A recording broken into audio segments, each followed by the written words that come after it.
All right, guys. So before I guess usually anybody have any open deals that they want to talk about really quickly? If not, we can hop straight into this little demonstration. So I'm gonna pull up this property address. So Clinton and Ade had a deal, and they were trying to figure out. So they met with a lady, and she didn't know how much she owed in back taxes, and so they were asking me if there was any way to figure out how much was owed in taxes. And so what I was telling them is you can find out the basic number. So you can find out what is actually owed to the county, which will give you a ballpark of where they are. The other fees that you will not be able to see is like any attorney's fees associated with the county filing the foreclosure. And that website that does all that is called Linebarger. Anyway, it's attorney's office that does all the third-party stuff for tax sales and for foreclosure sales. So I'm gonna show you guys that whole setup in a minute. So, but we're gonna start with, let me pull this address first. Okay, so the address on the property. Let's see. Okay. So if you have the address of the property, you're gonna go to HCAD first. Let me go to share my screen. Share. Okay. Now, let's see. Okay.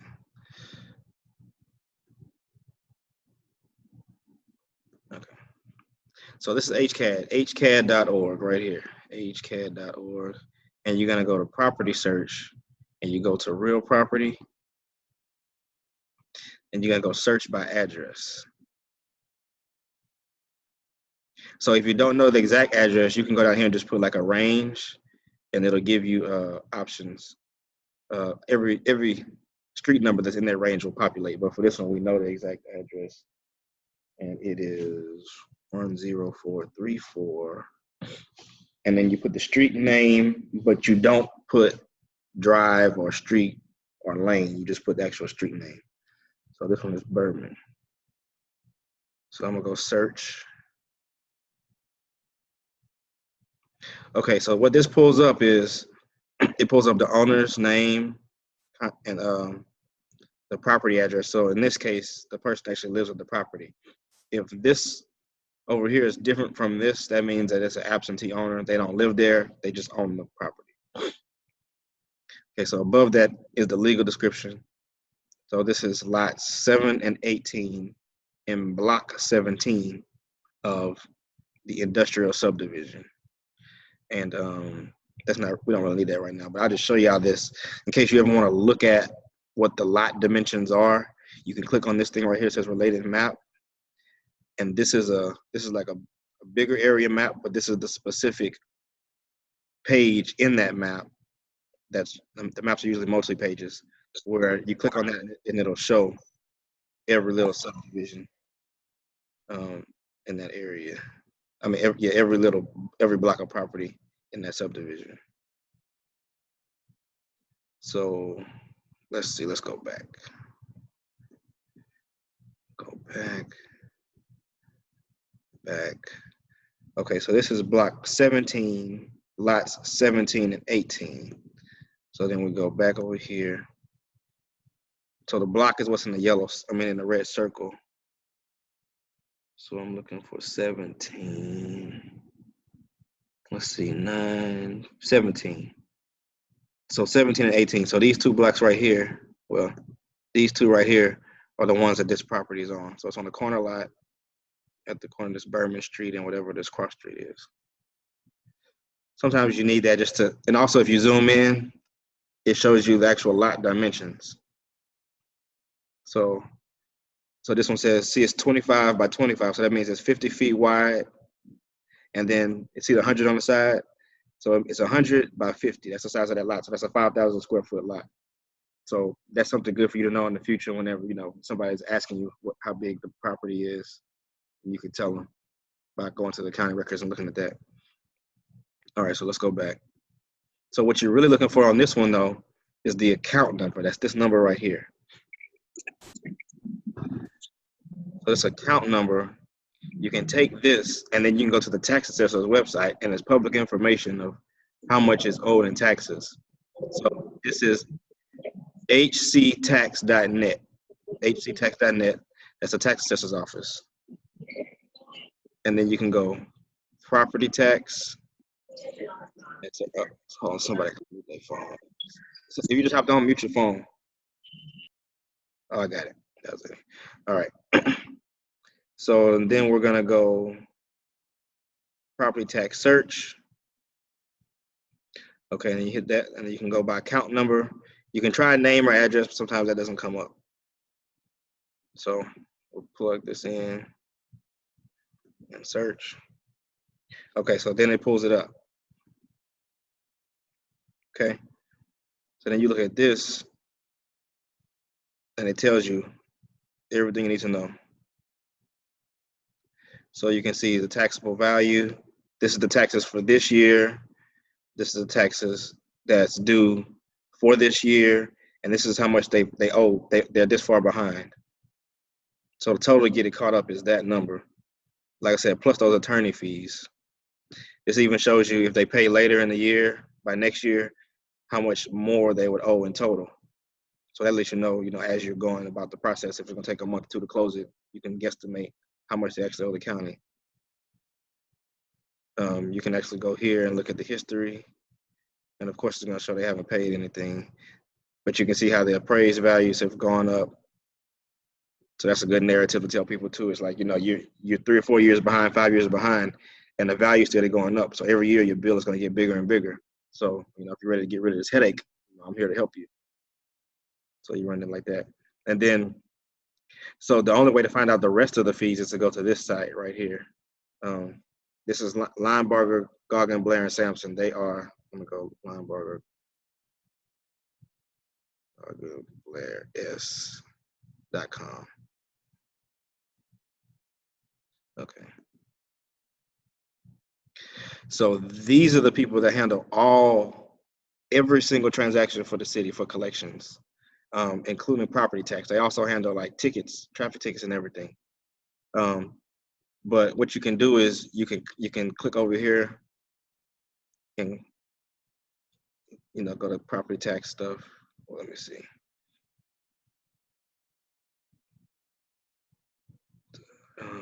Where's the phone number? Oh, here it is down here. Yeah, so these are the general phone numbers here. So of course we want the one. So you got Conroe, you got Beaumont, Houston. So you call that number, and you can usually they won't release all the information to you. So you usually have to have the seller on the phone with you, and they'll release to the seller the actual amount they owe. You can get them to email it to you, and it'll have all the fees and everything associated with it. Matter of fact, let me see if I can pull this up.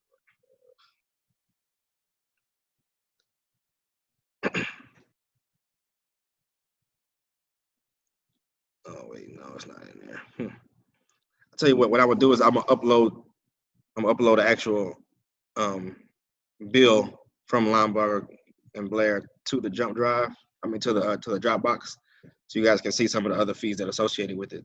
But I had a property where it had about $8,000 in fees associated with it, but it was a big property and there were several lots, so those numbers can change. So, but it's really case by case. So, like I said, the most important website, though, first is going to be HCAD. That's where you get all the basic information from. And then the next one is going to be the Ann Harris Bennett, which it changes whoever has been elected in office, but it's the tax assessor website. I guess while we're here, I can show you guys this too. If you want to look up information on a property, let me see. See, Harris County Clerk records. Let's see. Okay, yeah. So county clerk records. So this is where you can go if you want to look up anything about a property. Now, so what these records are is the database that all of those list sites pull from. So like I said, I went to records, and then you're gonna go. So it's got all the different categories. We can go real property. Okay, so for this, you got to know some part of the technical information. So let's see if we can pull this one up. Go back here. So industrial. So we're gonna type in. We know that we know the legal description because we got it here. So we can try that. So I'm gonna type in industrial.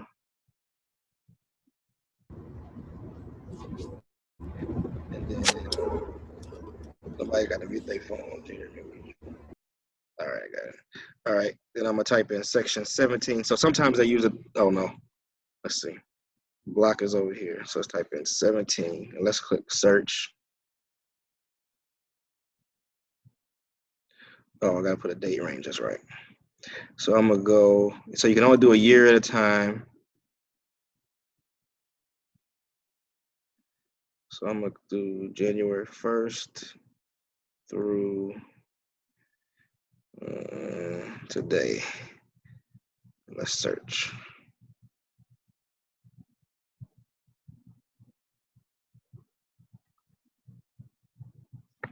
No records. It's kind of fickle sometimes. Let me see. 26. It might not like this. Let me try another one. Just gonna make up some stuff and see if it pulls something up. Oh, you know what? Something there might not have been anything in block 17 during that time frame. That might be the problem. So let's see. I'm gonna go industrial and just leave it without anything else.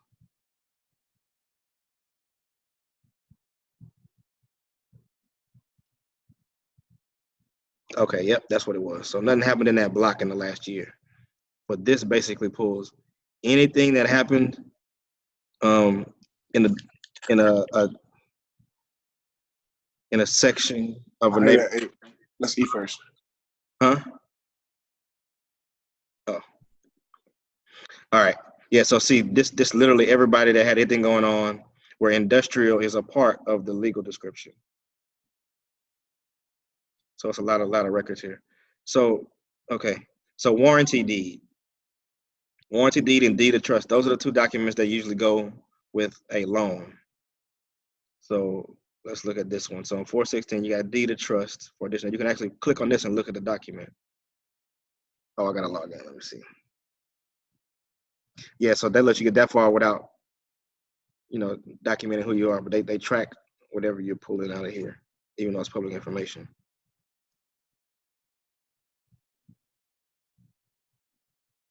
Oh damn, I gotta remember my password. Let's see.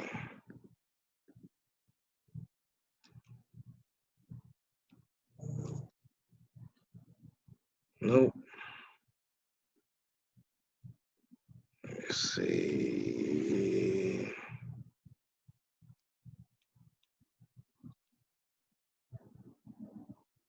Damn, I don't know what my password is. Well, reset it.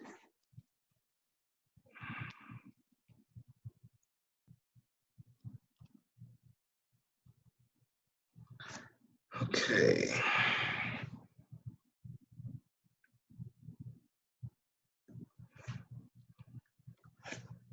This top secret classified information right here. All right, let me do this on my phone right fast. All right. So let me go back.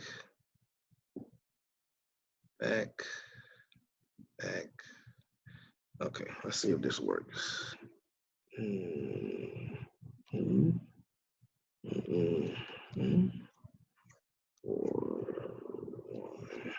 Oh, dang, this is crazy.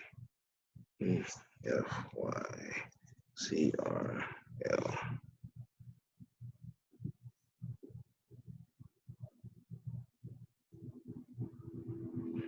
All right. Okay, so now you can see this is the actual document that was filed. So conveyance is what's being transferred. It has a legal description, parcel number. Whose phone is not on me? All right, Kim. Okay. All right. So yeah, so this is the actual document here. So I mean, this even helps you like when people go through divorce and they don't know, you know, who got what in the divorce. Like sometimes people think that their spouse got 50% of it, but you go pull the divorce decree and the person that you're talking to actually has 100% ownership, or the other person has 100% ownership. It's all about how the judge files a determination at the end of the case. So this one, so that was a deed of trust. So let's look at a warranty deed.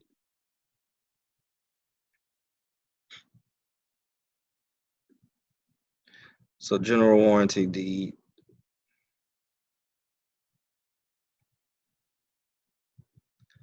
Yeah, so pretty basic document here.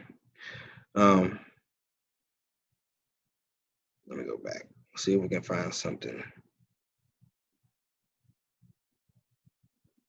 This looks like it might be a lien. Let's see. Yep, this is a lien.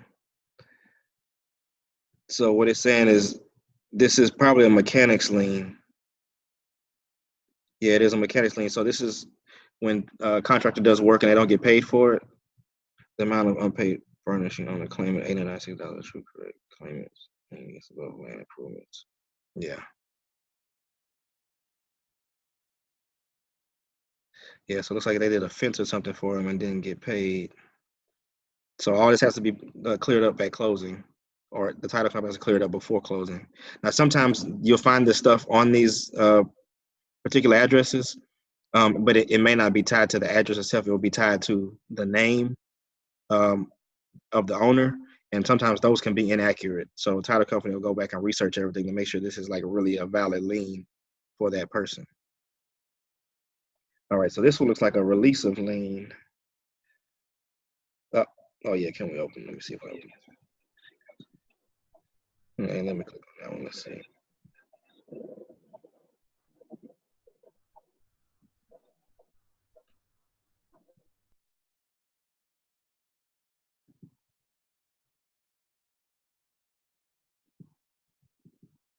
No, let me pull that. So sometimes if you can't, if it won't let you actually pull it here, you can write down the number. Like these that are gray, you can write down the number and take it down to the courthouse if you want to pull it yourself, and you can look at it that way. Okay, this is a quit claim deed. Let's see what this says.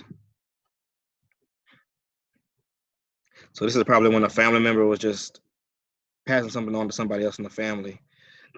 Remember, these don't stand up in like a title transfer like a warranty deed does, because quit claim is basically just saying I'm no longer going to claim my rights to this property, whereas a warranty deed says, you know, I'm ensuring that I have had no claims to the property in the past, and I'm giving all of my rights away to the property in the future. And just remember, all these transactions, there has to be some type of consideration. If you want to hold up in court, even if it's $1, you have to transfer some type of money between the two people for it to be valid. If you don't do that, then somebody can come back and sue and say that the transaction was invalid.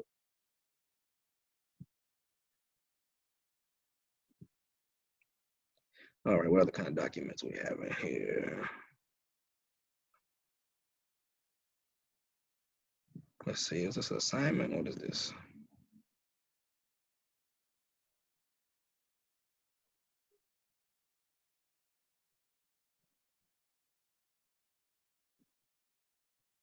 Okay, assignment of leases and rent. So this is an apartment complex or something, or some type of commercial building. Jesus, $8.5 million.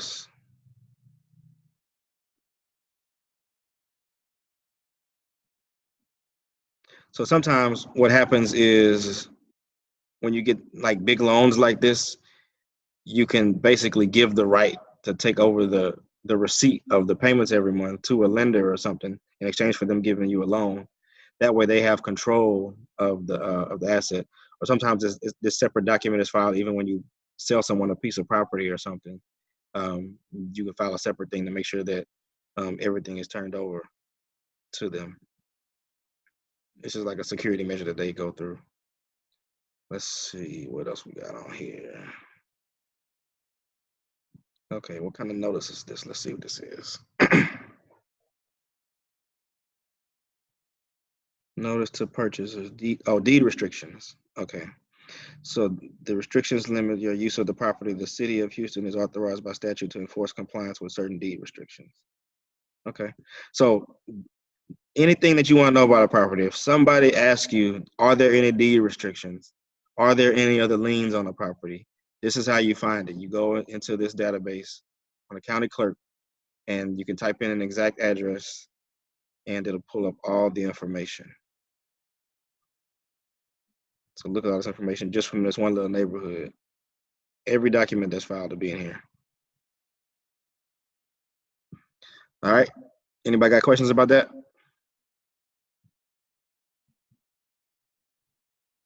Oh. All right.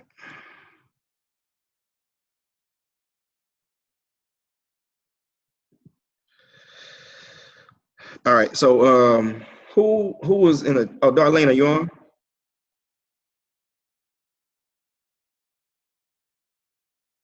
She had a question. I'm here. Okay. So talk to me about what question you had. Do you need to look in the system right there we're in right now, or is it something else you had a question about? Well, I was on this system that you have pulled up right here. This the tax assessor. There's a property across the street from my kid's school, and I've been talking to this lady off and on. It's a fourplex, but it's dilapidated.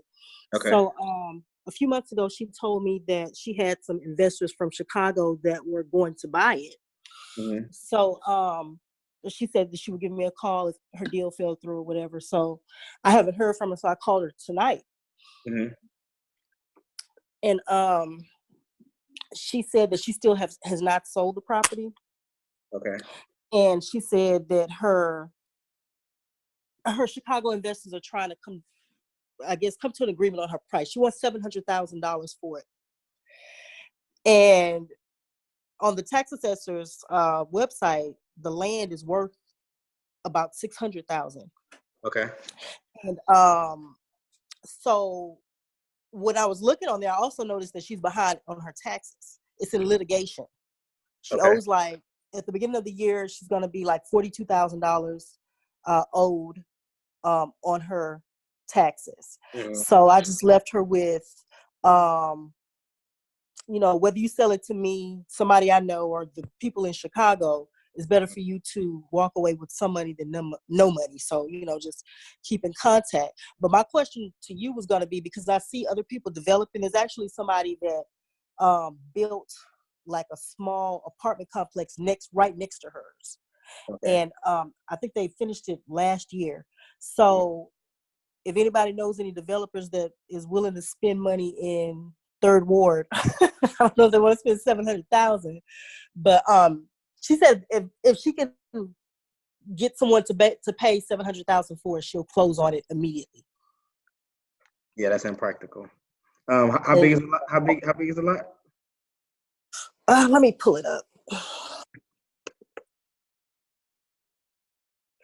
I'm sorry, I take a call. How many doors in the apartment? Well, it's 4. There's 4, but it looks, to me it doesn't look, it's been vacant probably since like the 90s. The roof is caving in. Just from the outside looking in, it looks very dilapidated, but maybe somebody can put it together. Nah, that's probably gonna be lot value. In order for somebody to pay anything close to what she wants for it, they're not gonna keep it. They're gonna tear it down. They're gonna build a bunch of townhouses. Yeah. So. Let me see. Look for you had to come down a couple $100,000, huh? Yeah, I told her, if you want to, walk away with a few $100,000, I don't know if you'll get 7. Yeah, no, she's way out the ballpark. Where is that in Third Ward? It's right there off of it's on Chartres Street. And I see this building every day because my kids go to school right across the street from it. Let me see. Is that by that like Wendy's and stuff over there? It's not on the main street. It's right there off of Chartres and Cleburne. Okay. And there's like a blue tarp over it. There was a homeless woman living out front because when I was talking to her initially, you know, as an act of good faith, I was going to try to move the homeless lady. She put a pool out there and everything. But it actually went up for auction a couple of years ago. I've been watching it for a while. It went up for auction and they paid to get it back and put it under a business name. And they still haven't done anything with it. So when I talked to her in September, she said, yeah, I really want to sell it because we can't afford to keep, you know, I guess snatching it back from the tax man. Yeah. So, how much taxes owed this year? Okay, it says in January 2020, she will owe $42,000. Yeah, and like I said, there's probably other fees associated with that too that you can't see. So we'd have to call Linebarger, and they will tell you what all is owed to get it in the clear. Has she got any tax notices yet about tax delinquency? Because it might be coming up for tax sale. Yeah, that's what I told her because on the notes on the assessor's page says that the taxes are under judgment, taxes and litigation. Oh yeah, so she got a bunch of other fees associated with that too. Then, because once they get involved, that's when they start racking up the extra costs. So it'll be going to tax sale pretty soon, and it's shows 42,000. So 42,000. I'm probably saying it's probably gonna be about 52,000 with everything to catch it up. It's gonna sell at tax sale though. I know it will. So she needs to realize that she don't have the option to wait and try to get full market value. I told her, I said, you know, if you come down to a reasonable price, I can probably find somebody and we can have this closed possibly before the year ends. What who else is involved in it besides her? It's just her. It's in her name. She's married, but it's only in her. Well, it wasn't her name. It's in her business name, or what used to be their business, like in like the 80s, and in care of her name. And it's crazy. What prompted me to call because I noticed that they had retrieved it or redeemed it the last time it went up for sale, and so I was like, okay, well maybe they want to keep the property. And so what prompted me to call was first of all the homeless ladies right across the street from my kids' school, and then I noticed that the business was it's like a mental health facility, and I'm like, okay, this is an all-girls school. I need to see if this is going to be a mental health facility right across the street. And so she was like, no, that's just how they, I guess, redeemed it when they bought paid the taxes. Okay. You might just throw this idea out to her too. Ask her if she'd be willing to partner with someone on a project where they come in and catch the taxes up and do a project, and then she could have part ownership in it. Oh, okay, that's a good idea. Okay, I'll pitch that to her. But yeah, she's in a desperate situation, and she was talking to me like she didn't mention her taxes. I did. So. Yeah, I mean a lot of times they're not gonna do that because she's trying to hold the position of leverage. Yeah. Okay. Yeah. So how big is the lot? Hold on, Sam. Hold on one second. Oh, okay. One second. How big is the lot? Hold on, let me look. Okay. Let me go back. Okay. Would it tell me what the lot size is on her tax statement? Well, give me the address. I'll look it up right here. It's 4207 Chartres Street. Okay, hold on. Let me see. Okay, 4207. Let's see. That's CHAR. TRES. Okay.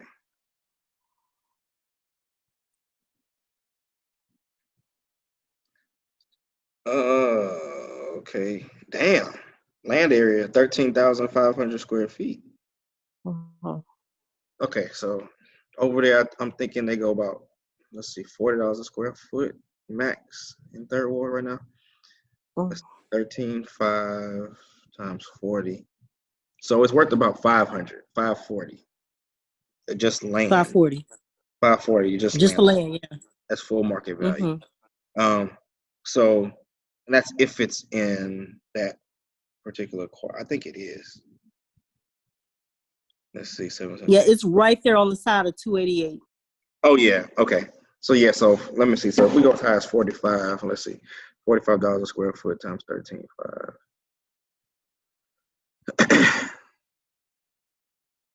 Okay, so that's 600,000. So she is overpriced. And I think not I by think a what whole she's lot. doing, I think she's adding the cost of the little raggedy building that's on it. I think she's tossing in 100,000 for that. Yeah, it doesn't have any value.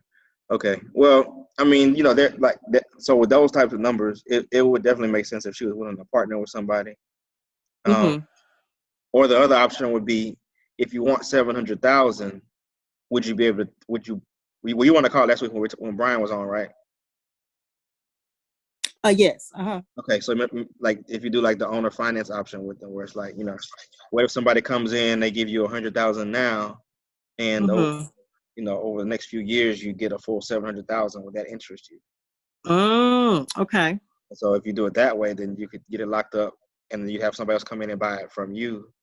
You mark that down payment up basically, and that's how you get your wholesale fee. Okay.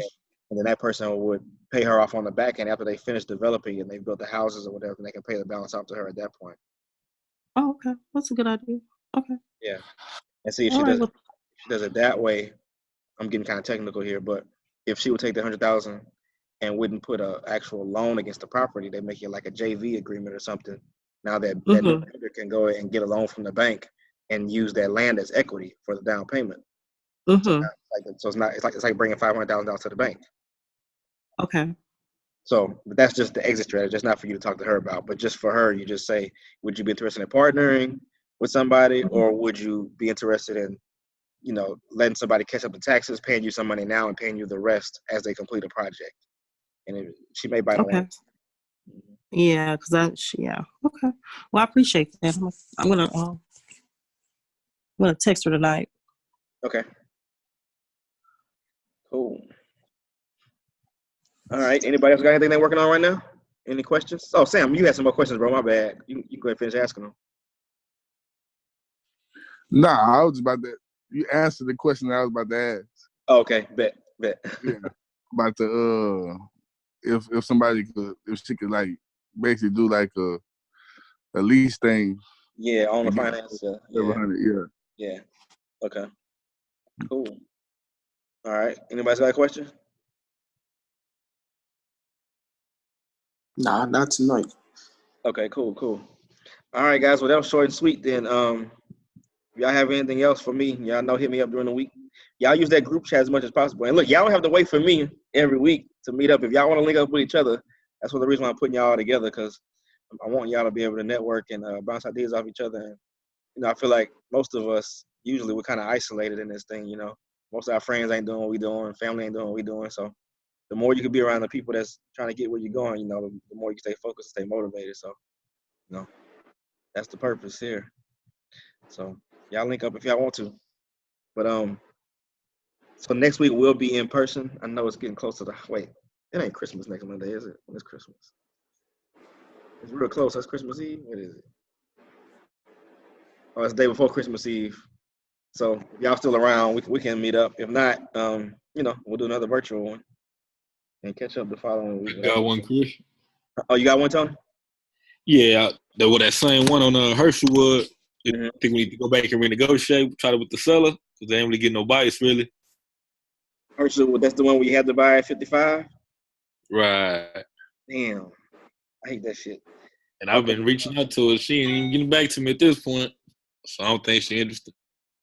Yeah, sometimes. I mean, that's just like how it goes sometimes. Like when they make an offer on something, I told you to go back and counter, and you gotta fill them out. Sometimes they be so set on a number that they'll walk away, or they'll go find another deal. So Yeah. Okay. What? So you put that one out in our social media stuff already, right? Right. Yeah, I would go back to the seller one more time and just just tell her, look, I'm really trying my best to get this deal done. I just can't get those numbers to work where we are. At this point, it's been a while. It's the end of the year. I know you don't want to go into the new year still carrying this burden. You know, can we make a number work? You got to make sense for both of us. And then I would try to offer her like 40 for it. Okay. Yeah. Let's see what she says. All right. Yeah. So, all right. All right, guys. Well, I guess we'll wrap it up. And if y'all got any questions or anything, hit me up. Group chat, whatever. All right. For sure.